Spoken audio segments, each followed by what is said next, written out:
All right, we'll go ahead and get started. Let's see, where is my chat?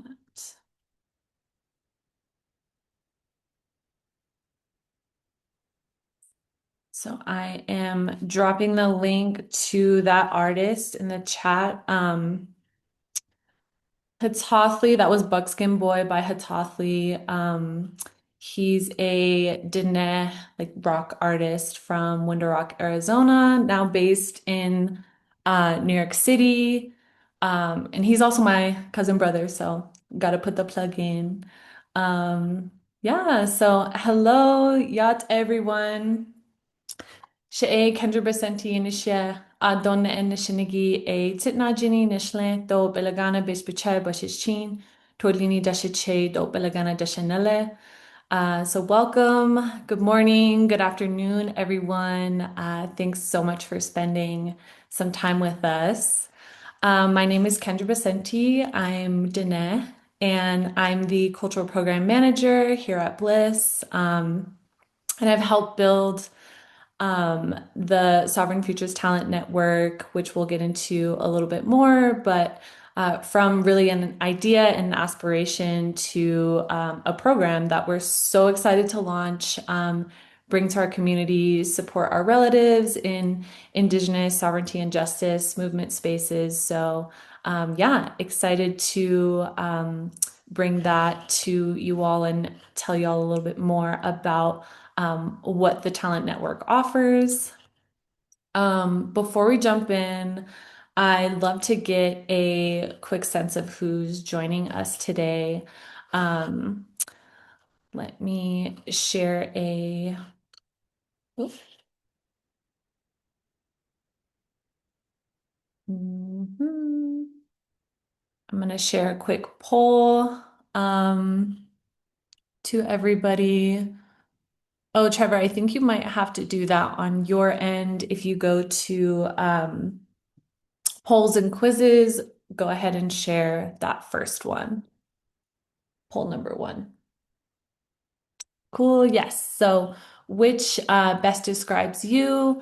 Would love to get a sense of, who's in the room with us. Take a few seconds to answer.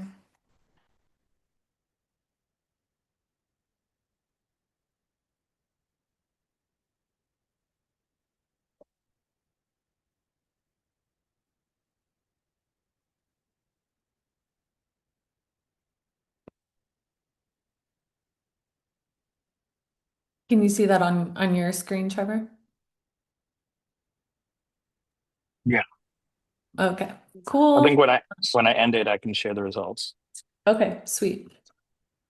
I think Yeah, I think we can go ahead and end it.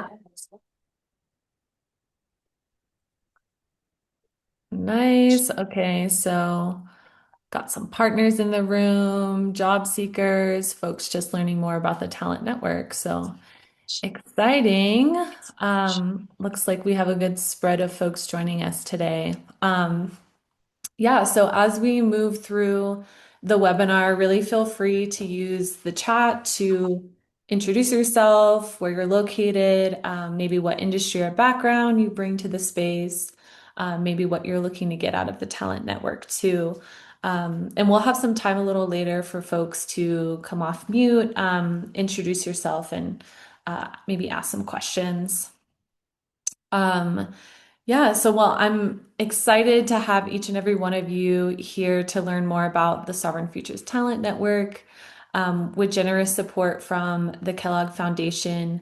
Like I said, BLIS recently launched the Sovereign Futures Talent Network, which is a national rapid response initiative designed to support organizers, cultural workers, strategists, policy practitioners, really advancing Indigenous sovereignty and justice. Um, in this webinar, you'll hear more about the application process, what the network offers, ways employers and partners can get connected with the network and support us. But before we dive in, I'll pass it over to our co-founders, Savannah and Trevor, to tell you all a little bit more about BLIS, and to really ground us in the why behind the creation of the Sovereign Futures Talent Network. Thanks so much, Kendra. Dati Kambechu, Nunui Sosori, Savannah Romero Nurewonli. Hello, good morning. Thank you all so much for being here. We're super excited to launch this talent network with you all. My name's Savannah Romero. I am a citizen of the Eastern Shoshone Tribe.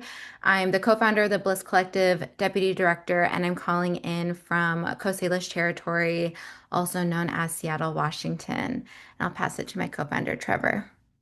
Hey y'all, Trevor Smith, pronouns he, him, co-founder and executive director of Bliss, calling in from Lenape-Hoking, otherwise known as Brooklyn, New York. So just a really quick introduction into BLIS and who we are. BLIS stands for Black Liberation, Indigenous Sovereignty. The way that we describe our work is that we're a solidarity and action hub that braids narratives and grows movements. Our mission is here on the screen. We seek to spark radical collaboration and narrative alignment between and within Black, Indigenous, and transformative social movements to repair, decolonize, and reshape culture. So if you're not familiar with our work, I really encourage you to visit our website. That's where you'll also find a link to the Sovereign Futures Talent Network as well. But just really quickly, our organization, we have an inside and outside power building strategy. On the inside, we work across narrative research, coalition building, capacity building, and cultural production. And then we also steward a membership collective, which includes 47 members who are situated within the four movements that we focus on, which are land back, reparations, guaranteed income, and baby bonds. We are a beautiful and growing team. You can see our team members here on the right. I think some of them are on the call today too, so feel free to give a wave. And yeah, just to give a little bit of background behind the Sovereign Futures Talent Network and what we were really seeking to do here. So Trevor and I, about a year ago, were thinking about, the current political landscape, recognizing all of the job loss that was happening in our sector and across various sectors across the country. In the first year of the second Trump administration, what we saw was that the unemployment rate had been steadily rising since 2024. And those impacts were particularly felt amongst Black and Native people. If we look at just the unemployment rate for Black women, which we do have data on, it rose between 2 and 3%. With college educated Black women experiencing the greatest job loss. And then what we also saw was that job creation stalled. So only 181,000 jobs were created in 2025 compared to the 1.46 jobs that were added in 2024. And then further data that was released in 2025 from the National Survey of Nonprofit Trends and Impacts found that a third of nonprofits reported experiencing at least one type of government funding disruption. What we saw was this was deeply felt across Indian country. It was deeply felt across Native organizations. Native people and people in general that are working to further tribal sovereignty, that are working in tribal law and policy. We saw several Native organizations close their doors or refuse to reduce their staff significantly. And so this whole conversation really came from a conversation that Trevor and I were having when we were together in person at a conference. What we had already been observing in the sector was that there was such a gap in Native people's participation, largely across narrative and culture change, across the policy landscape, and so forth. What I have also observed as I am stepping into this more general nationalized racial and social justice landscape is that Native people and our issues tend to be pretty siloed, right? We have our own organizations that are dedicated to working in our communities. We have our own conference networks. We have our own kind of gathering spaces and convenings. But when we look at the larger policy, racial, social justice, narrative change, cultural production landscape, I don't see a lot of Indigenous people a part of those spaces. And there's a huge knowledge gap when it comes to understanding things like tribal sovereignty, understanding the history and context for why tribal communities look the way that they do today, why they face the issues that they face, and so on. And it's just really important information to have to be able to drive effective solutions to those communities. We also, in our role, get asked all the time from these larger, national racial and social justice organizations. They come to us really wanting to connect with Native people, wanting to connect with experts who understand the history and context that relates to tribes, but they just don't know where to find that talent, right? There's a huge need for it. And of course, we know there are a lot of people who have those skills and have that professional background. And so we created this network in response to that need, that gap, but also in response to the moment that we saw at the beginning of the Trump administration. It is a rapid response campaign that was sponsored by the Kellogg Foundation. We're super, super grateful for their support. And that allowed us to create the network. We started by hiring a full-time person to come on and take on this work as it's aligned with our mission, but is outside of the main focus of work that we do, which led us to hiring Kendra, who we brought onto this project to steward and has done such a phenomenal job in creating the foundation and landscape for the talent network. Anything that you want to add to that, Kendra? Yeah, I think just sort of as Savannah mentioned, really what we're seeing now in, the impacts to people's, employment and being able to provide for their families, like, is being felt really across, like, not just Indigenous sovereignty and justice spaces, really across like nonprofit, on the federal level, everywhere really. And I think that the Sovereign Futures Talent Network really was created to meet a true need and elevate some of the, already the experiences that, maybe some of us in this room have even had, or folks we know of, experiencing unemployment, having, knowing folks in our communities who, are maybe struggling. And this moment is even exacerbating unemployment rates. We're seeing, a continued under-resourcing and invisibility and erasure of, Indigenous employment. For example, from 2000 to 2023, Natives have experienced unemployment rates higher than any other ethnic group consistently. And I mean, that's just kind of when we're thinking about, the workforce behind Indigenous sovereignty and justice. Those are really the key points that we, sort of have to look at, and the needs that we have to kind of fill. And really is why the Sovereign Futures Talent Work, one of the reasons why the Sovereign Futures Talent Network was created. So, really to meet the moment of what we're seeing politically. And so, yeah, like Savannah mentioned, the first phase of the Sovereign Futures Talent Network was bringing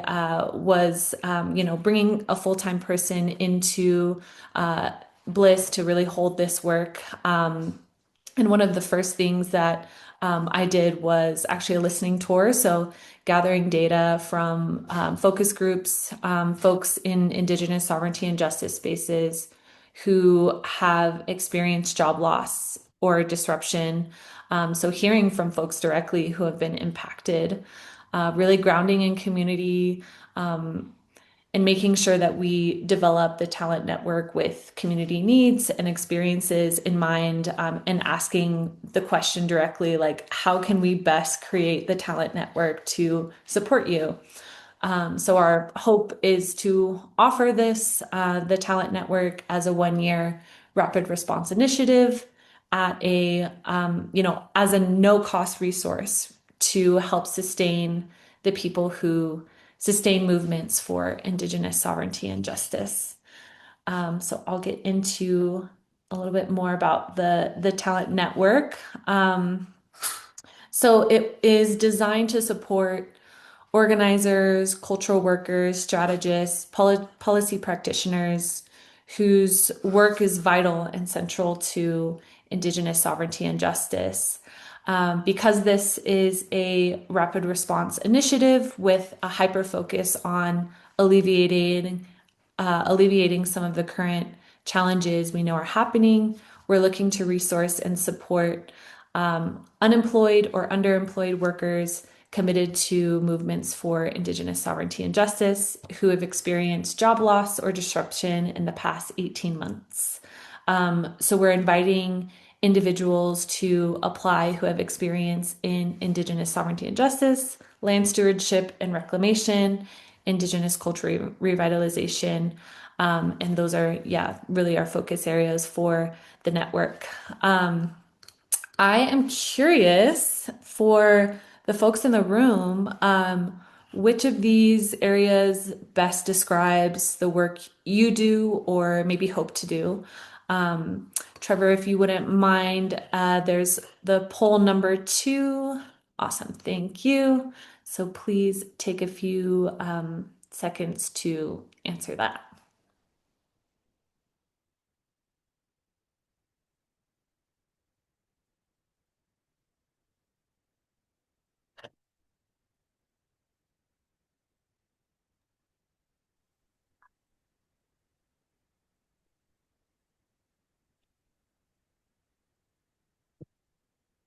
Could you help Brianna in the chat?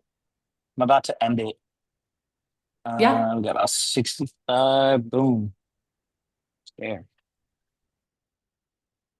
Okay. Yes, this is great. Looks like Indigenous sovereignty and justice is our top one. But probably, some of you might have chose one or even all of these areas because most likely the work you do or hope to do falls within not just one of these buckets, right? So really, for us, these focus areas are quite expansive and meant to really encompass everything from healing justice work, working with the land, teaching, advocating for community, narrative transformation. Yeah, so really want to be sort of expansive in that way. Um, Okay, so your work maybe aligns with our focus areas. We're also looking for applicants who also meet these other qualifications, so are currently unemployed or underemployed. Um, Underemployed meaning maybe not having enough paid work or not doing work that makes full use of your skills and abilities. Experience job loss due to funding cuts, layoffs, organizational transitions, or political pressure within the past 18 months. Maybe you're advancing narrative, artistic, legal, or organizing strategies for systemic change, and really folks who are at any stage of their professional journey is who we're looking for. So if this feels like you, go ahead and scan that QR code. That'll take you directly to our website, the Sovereign Futures Talent Network website, sovereign-futures.org, where you can submit an application. I do want to note, because of our limited capacity, as a small team, we are only able to notify applicants who have been accepted into the network, and that will happen after the application closes on March 31st. Okay, so a little bit more about the application. It's pretty short. It only takes about 20 minutes to complete. Your responses are secured and only accessible to BLIS staff. And the information that you share, will also go on to help shape ongoing and future development of the network and its offerings. So the application is really meant to build your talent profile if you're accepted into the network. So you'll submit a resume or a CV, and in the application, you'll indicate things like, industry preferences, career goals, preferences on remote, in-person, or hybrid work, maybe what you're looking for. And so, yeah, to really build kind of this profile of who you are professionally, kind of what you're looking for. So I've included an example here. So an applicant, Jenna, who may be a good fit for the talent network, is accepted. And so Jenna, has lost her job at the Department of Education. Indian Education is interested in community organizing, education, cultural revitalization. She's willing to relocate for the right opportunity. She's interested in organizations focused on Black, Indigenous, and/or working class populations. So in this case, Jenna, who's looking for a job or project opportunity, what happens next? What exactly am I applying to be a part of? So that kind of brings me to what the Talent Network offers. So once you complete an application, are accepted into the network, we have this kind of profile. You'll become part of the digital directory. And this is really our internal database of folks in the network. We're looking to connect with employment, contract, project, fellowship, partnership opportunities. So here, this is where we'll kind of go in and say, okay, this job opportunity was submitted into the network. Jenna has this background and experience, is aligned with the aspects of a job. We'll say, hey, Jenna, we think you might be a good fit for this role. Can we share your materials, your resume, CV, contact info with an employer, recruiter?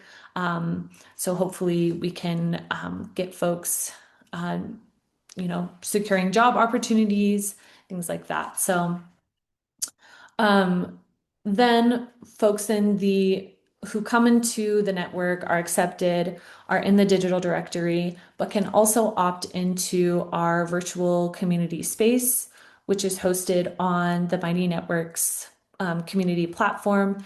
And that's really where we'll bring talent together for, to be in a kind of virtual space with each other for networking, support, skill building, dropping links to job opportunities, things like that.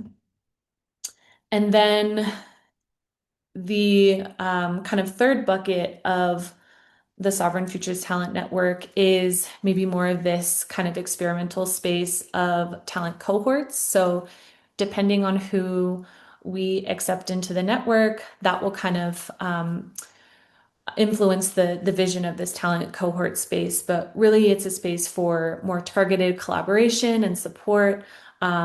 Cohorts will support members looking to develop their professional skills and maybe network around a specific focus area, within kind of our three buckets of work. So, I'll jump um, back. Oh, sorry. what was that? Go ahead. I wanted to add just a little bit of background behind why we kind of landed on these three areas. We felt that it was really important, in addition to connecting talent with opportunity, that we also build in space and opportunity to create connection and to make community. Um, when federal funding cuts came down last year, it was devastating, and for many people, many people were blindsided. Many people who thought that they were in secure jobs overnight, huge projects and contracts lost their funding. I know that the USDA contracts that were canceled, SNAP Ed contracts that were canceled by the government. Had huge impacts, wide-reaching impacts across the Indian country. And so we wanted to also create an opportunity where folks could come together, they could talk about that experience and what has been difficult, and also share resources for how they've gotten through that time, as well as share skills. So, just a little bit of background behind why we wanted to create more of these spaces to connect and build community. Yes, thank you, Savannah, for that. Yeah, I mean, with a lot of the kind of reporting on what's going on, the job loss happening, a lot of folks have reported feeling like isolated and, maybe that they are in need of some support in, getting connected to community and other folks who have maybe in the same or have similar experiences. And so really, yes, like the talent network offers both maybe an opportunity to access jobs, but also a way for us to build community in these times. So this is sort of what the network will offer. For employers who are looking for talent and are, hoping to access the network, we have a bit of a process for that. So we are welcoming employers to submit job opportunities to the network. So how that'll work is we have a form on the website where employers will submit kind of aspects of the job opportunity, um, what they're looking for, and we'll then review that for alignment with our focus areas. And depending on the opportunity and employer asks, we may recommend an individual or a set of individuals to this job or opportunity, or we might share that job opportunity directly with the network via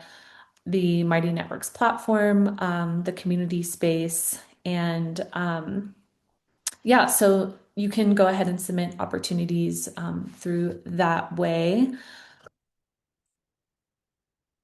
We are also inviting partners and folks to contribute to the network. This is a Sovereign Futures Talent Network was grown in community and will continue through, community resourcing, given, our limited capacity. But we really want to offer this. And really ground in community in that way. So we're inviting partners to share their time, skills, and expertise with the network, such as, mentorship, professional development opportunities, skill sharing, insights on hiring, recruitment, maybe on what you as an employer have, what that process is like for you, what you're looking for. And even folks who would share their expertise and maybe lived experience navigating this evolving funding, employment, and political landscape. And as of now, a 1 year rapid response initiative, we're looking for investment in continued sustainability of the network. So We're actively seeking partners who are interested in supporting the long-term sustainability and growth of the Sovereign Futures Talent Network. And Um, last oh, go thing ahead. this slide is that when you do sign up, when you do apply, there's a question that asks, what other resources, what other things what are other things that we could potentially provide that might be useful and helpful to you in this time. So a part of the talent network is emergent and will continue to be responsive to the need expressed, and that's where opportunities can come in, like bringing in experts or mentorship or guest speakers to fill the gap and speak to some of those needs that are expressed. So just know that that's an opportunity that you have when you apply as well. Yeah, thanks, Savannah.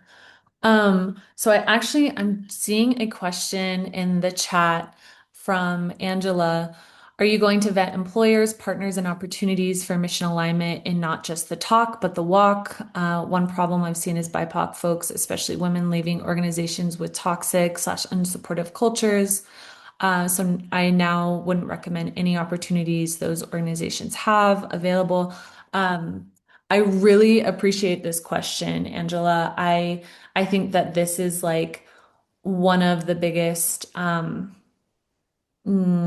challenges I think that, maybe a lot of us in this room have experienced. And I think with how the structure of the talent network is right now and bringing in job opportunities, and even, BLIS as an organization, we're really committed to making sure that, we align with, other organizations and folks who, yeah, are committed to kind of similar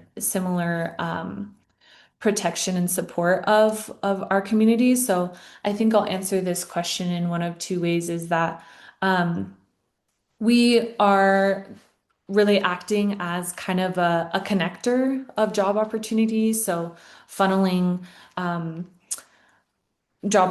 opportunities into the network that way.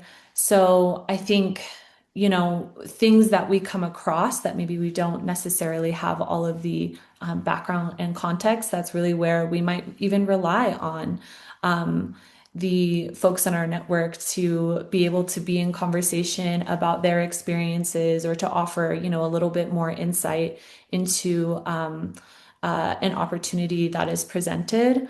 I see Trevor and Savannah are off mute, so I'll go ahead and pass that to y'all. Yeah, Jen, you sure. want to go first? Yeah. Go ahead. So just to summarize kind of what Kendra is getting at, and to be really clear, we are not, we don't feel like that we have the capacity nor the skill set on our team to do a complete vetting of every single person that's applying to the network or every single job opportunity that is being presented to the network. We, as Kendra said, are merely a connector. And so, although we are creating the bridge to connect potential employees with employment opportunities, we aren't, we're not, we can't guarantee or make any promises or guarantees about the quality or experience of working at those organizations or those agencies, as well as being able to confirm, the quality of work of that potential employee, right? These are individuals that we are accepting into the network based off of a set of criteria and whether they are eligible to join, but they're people that also we don't know. And so we aren't going to be able to put our own personal recommendation forth for those potential employees as well. Yeah, so I mean, how I would answer that question is just everything that Kendra and Savannah said. Of course, we're not going to uplift organizations that are not aligned with us values-wise or politically, right? We're not going to uplift organizations that are anti-Black or anti-Indigenous, like that are just very visibly that. In terms of internal workplace culture, to what Savannah just said. We just don't have the capacity internally to be able to do the type of vetting that we would be able to stand on to say you are going to enjoy your work time at this organization. But of course, we won't be lifting up organizations that are visibly politically or values aligned against us. Really, really great question, though. Thank you for that. Yeah, definitely. Thanks, Trevor and Savannah, for that. So I will go ahead and, and I know that we have some employers or partners in the room, so I want to make sure that we offer an opportunity to connect. So, Trevor, I'll have you put up the next poll. So if you're an employer, funder, or organization interested in connecting with the Sovereign Futures Talent Network, we would love to connect with you. And yeah, if you want to go ahead and drop that poll, we'll have folks submit their name, organization, and an good email address to connect to.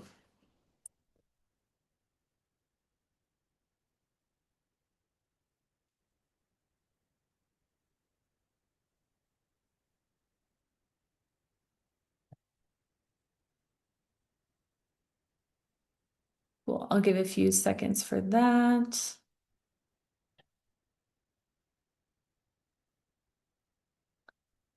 As folks are filling that out, I'll go ahead and share. This is, like I said, this is a community and driven and centered network. And so we are also relying on our community to get the word out about Sovereign Futures and the application being open. Like I said, the application closes on March 31st. So really, we're in the time of getting it out to all of our networks, and hoping that we can spread the word as far as possible. So if you're interested in sharing this opportunity, I have on the screen three QR codes. So one links to our post about the Sovereign Futures Talent Network on Instagram, another on LinkedIn, and then a two-page info flyer that you can download and send out to your networks. So I'll leave that up. And then I think we could probably close that poll, Trevor. Cool, thank you.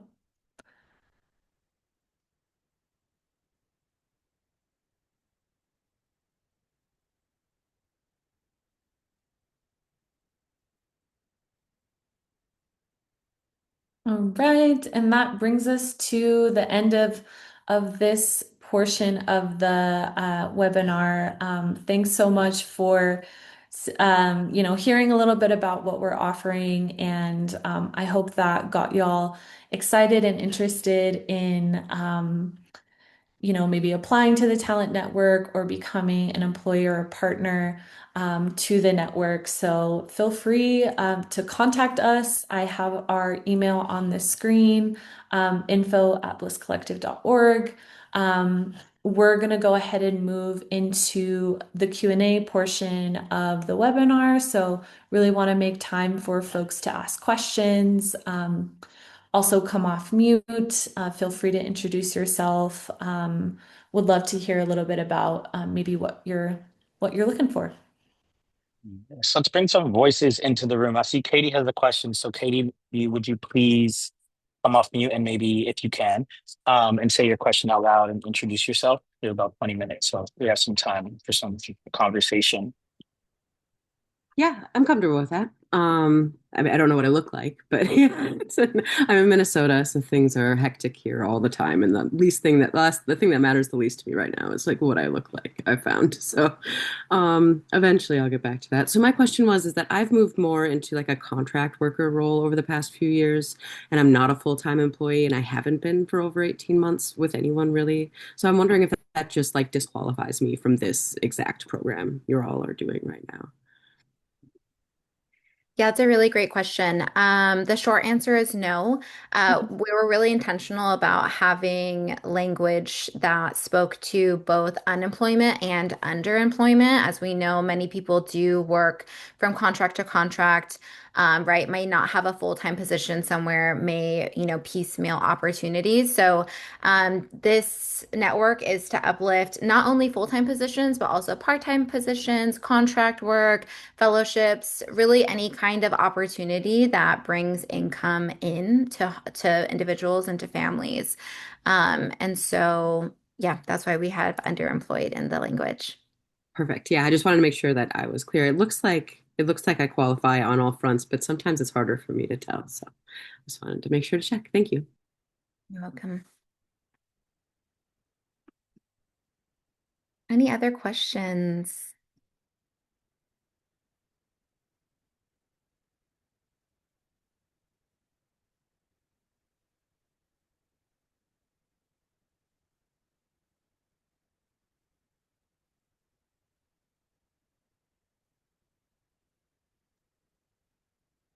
There's a question in the chat from Michelle. Michelle, if you're able to come off mute, introduce yourself a little bit and ask the question, we'd welcome it. But if not, happy to just answer it. Hi, my name is Michelle. I'm from Ecuador, but actually I was working for some NGOs in the US. So my question is regarding the jobs. Are you guys gonna look for jobs that are not only within the US or like worldwide? Because I had like the experience, I'm gonna tell you. So how some NGOs work with Latin America, I would say, especially people, it's like they offer contracts. It's like you're a consultant. You're not an employee for them. So they offer you contracts. You don't have to give a receipt or something from your work, but you're working for them and they're paying your insurance. So, but for me, that was really interesting because at the end, you don't have some labor rights. I would say most of them, and they can quit from the contract whatever they want. So I think that's also important to discuss. I had some another work experiences, for example, with Europe, and it's really more formal. You cannot do that; it's like almost illegal. So I think like these kind of things, I will say like to discuss what kind of jobs it will be offered, and also clear to the people that applies because when I apply, they never mention none of this. So yeah, it was regarding that. Thank you very much. Yeah, that's a great question. Obviously, the origin of the idea behind the network was very much in response to what was happening politically and materially here in the US. That said, we certainly aren't closed off to job opportunities that are outside of the United States. Most of our networks and channels that we have been promoting and communicating within tend to be, but we're also so happy and would really love for folks that are even on this call to share the network with people and their networks for employers, right, who are looking to employ people with these kinds of skill set and this kind of expertise and background. So the short answer to your question is yes, we are open to jobs outside of the US as well. The most important part is getting people employed, right? And helping to create financial stability for folks. And Kendra, there's a question from Josephine in the chat as well. Oh, cool. Thank you, Camilla. Yeah, I'll just quickly add on to what Savannah said. Yeah, just emphasizing that, leading Sovereign Futures Talent Network, my kind of experience is with US based jobs, but I think depending on who we welcome into the network, that will also, expand kind of our vision of meeting folks where they're at and making sure that we're supporting and offering support in that way as much as possible. And if that means, expanding the search to worldwide jobs, happy to do that as well. So yeah, so thank you, Camilla, for uplifting the question in the chat. are there any employers or networks BLIS is already in conversation with? And if so, I'm curious for what roles. Uh, I just know I don't fall into many nonprofit roles outside theater or film production. So also want to emphasize we are looking for folks who also are in the art space. That is very much a part of our focus areas. And I know a lot of even, nonprofits in our orbit that are focused on, arts and things like that. So want to kind of throw that out there, but any employers or networks BLIS is in conversation with. So we are partnering with a firm out there that is has an Indigenous focus, but mostly deals kind of in tribal governments and working with tribally run organizations. Once we welcome folks into the network and kind of see where folks' interests are, that's really what will dictate kind of how we reach out and create partnerships. So as of now, that's who we're sort of working with. But as the talent network grows, and we welcome folks in, that will definitely our partnerships will kind of look maybe similar to who we have in the network. Yeah, and we've already been doing our best to collect job opportunities, as well as reaching out to potential employers and organizations, letting them know that we are launching this network and that we'll have this database of potential employees available. So that is something that we'll continue to build on as we go.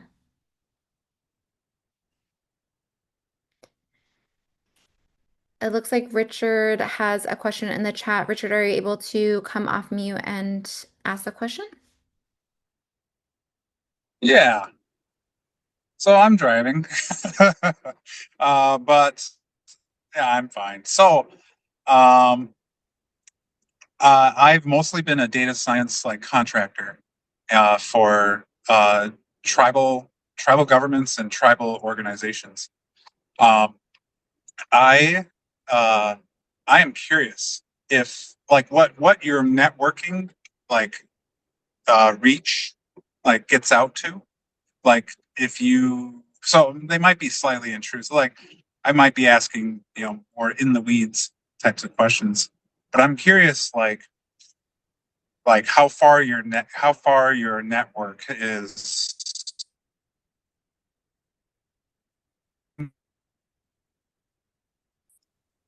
talking with larger companies. Like I don't know. So around the Minnesota area, we get various headquartered companies like Best Buy, Medtronic. Um, so I'm just curious, what kind of network you're targeting. Is also are you marketing out to are you marketing further to get out there? I don't know anything about the job market, how to expand that out, but I'm just curious if you have these strategies going on. Let's see what else. Oh yeah, and I'm guess I just joined maybe halfway into this. I didn't see if you guys were nonprofit grants funded various things. Got a lot of questions. I'll stop here. Yeah, thank you for the question. To answer your last question, yes, we are a nonprofit organization, grant funded. This is a grant funded rapid response initiative. And so just to summarize a little bit of what we shared in the beginning, we are particularly looking for folks who are organizers, communicators, strategists, cultural or civil society workers, and policy practitioners. So that's those areas I think can be very expansive, but are very much in line with kind of the work that we focus on in kind of narrative and culture change, arts, policy world. So we don't have a corporate a corporate focus right now.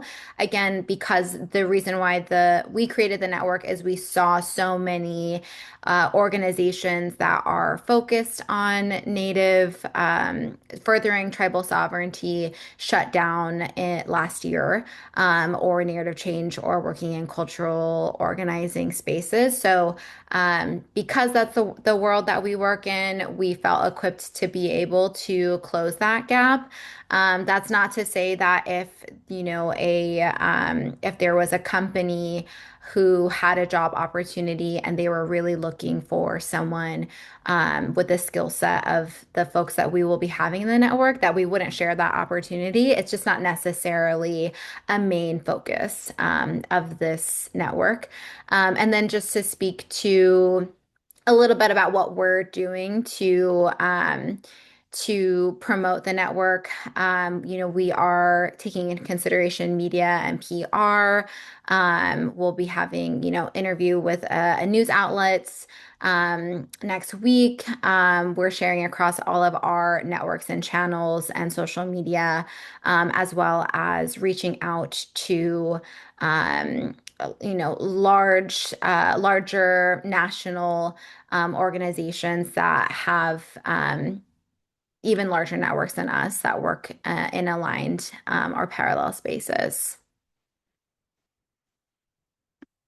Anything anyone else would want to add?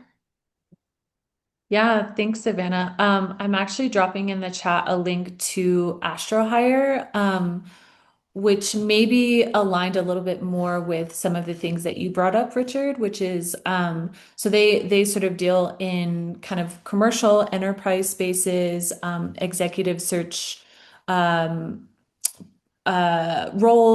and also I believe tech and kind of more corporate industries like that. It is also Indigenous led, and is who we're really forming a partnership right now for the Sovereign Futures Talent Network. So that might be a great resource. I definitely recommend checking it out. He is the founder and ED of that organization is really interested in bringing in Native talent. So definitely recommend that. I see we have a hand raised. Hi, yes, good afternoon. My name's Kemi. I had a question. Well, first, I missed majority of it. I apologize. I was on another call, so you can always just send me to the recording. But my question is mainly around one, like, is there a professional development element to this? And how do you like define professional development? Maybe I'm jaded, but I find professional development to be often either redundant or kind of like problematic. And but professional development is needed. So I'm just curious of like how y'all define that, if that even exists within this. And then I had another question, but I'll just start with that. Awesome question. Thank you so much. Yeah, so I think with this kind of talent cohort space is really where we are envisioning some of that professional development piece to really live.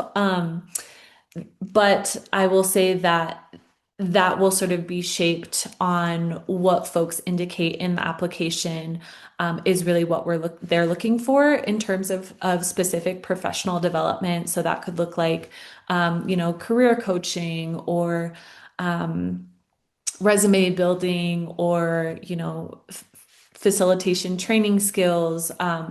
And what we'll likely do is, okay, where is the need? What are people saying? How can we connect with partners who are aligned in, our mission and values to maybe help support some of that training, that professional development piece. BLIS is connected with a lot of really wonderful organizers and leaders and facilitators, trainers out there who are kind of leading in like the narrative transformation, justice kind of spaces. So we sort of want to build and offer those resources with that kind of lens. So, does that answer your question? 100%. Thank Okay, you. cool. That's really helpful Awesome. to know. And I think in follow up, I'm sorry I'm so backlit. I'm just kind of like this like Darth Vader. But my background is actually largely in operations, strategy, business development, and I spent like quite a few years working in like impact driven tech space, and then more recently was working at a nonprofit for 2 years. And then yeah, I left for many reasons. But for me, I really during my time at this nonprofit, I learned more about like narrative change and like, start working in like the justice space and on top of just like my own community organizing across the Black diaspora and the climate space. So I was interested in this because I would, of course, like to stay in that space, but I'm more so curious of staying in it in sort of like a consulting capacity and kind of feel like this isn't like the best time to be like, yeah, I'm gonna like consult in like narrative and like justice and because like everybody's shutting it down. So I asked a professional development question in the sense that like I realize there is a need for professional development that I do need, but I feel like it's more of like a coaching and less like resume building, but more so like how do you set up a consulting or become a contractor in this capacity in this time? Yeah, awesome. I think quickly I'll say that in my focus groups that I had in kind of the development phase of the talent network is I actually connected with someone who is very much kind of in the same boat, and I think so that to say you're so like I think that there is community around this particular piece of contracting and building that. And that need is still there, right? Like we have folks reaching out to BLIS who are interested in kind of some of the things that you just mentioned that we definitely don't have capacity to support, but are interested in looking at like ways we can pass that on. Um, and so, yeah, I think another part to answer your question is that we hope to bring folks in the community into the space who are looking at creating maybe their own business or consulting firm and can maybe offer some of that support and skill building and resource sharing and really like build a help even help folks who are in the same boat kind of build a network of support in that way and can help kind of grow in knowledge and answer questions, kind of things like that. Awesome. Okay, thank you. Kendra, one more question in the chat from Brianna. Are Yes. you all with tribal tarot offices? Yep, I can answer that really quickly. Really appreciate the question. Not currently. We haven't currently done outreach to tarot offices, but depending on who applies to the network and where their skill set is and where they're looking to go professionally, that's certainly something that we will keep in mind is connecting with those folks if we feel like we have people who are aligned with those opportunities. So appreciate uplifting that. I see that we are at time, and so just really want to appreciate or say thank you to everyone who joined us today. The recording will be up on the website, so please feel free to go back and revisit that if you weren't able to attend the whole session. And just a reminder that the application closes on March 31st, so please get your applications in before that time. As Kendra mentioned, we will be reaching out if you are indeed accepted to the network. And if you have any other questions following the session, please do not hesitate to reach out to, are we doing your email, Kendra, or the info email? We'll do the info email. Yeah, Okay. I'll drop that in the chat. info@blisscollective.org. With further questions, we're happy to answer any questions that you might have. We also have a frequently asked questions section on our website. So please go ahead and check that out again. And other than that, thank you all so much for your time, and be safe, be well, take care.